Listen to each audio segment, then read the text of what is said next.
Okay, here's a question where they ask you to balance a chemical reaction, and then based on that, they ask another question about how many moles of something. So let me balance this equation first.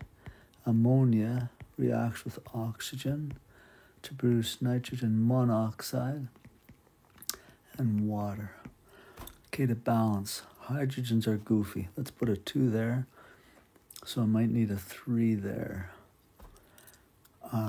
2 nitrogens, 2 nitrogens. And then for oxygens, I've got 3 plus 2 is 5. So I need 2.5 there. Let's double everything.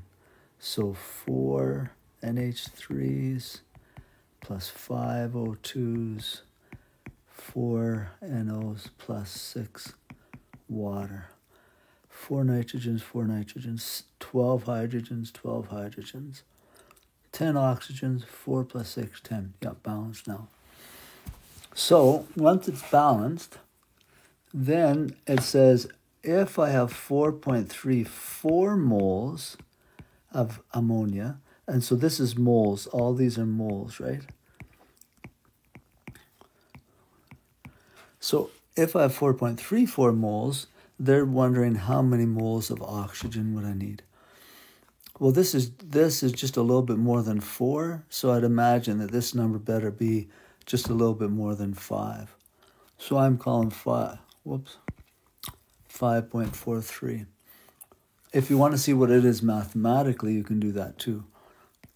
So you take what you're given and multiply by, let me see here, what you want. So that's the 5 moles of oxygen on top. I'm getting this number from right there. Divided by the 4 moles of ammonia. I'm getting that number from right there. So if you multiply and divide, you should see that you get about 5.43.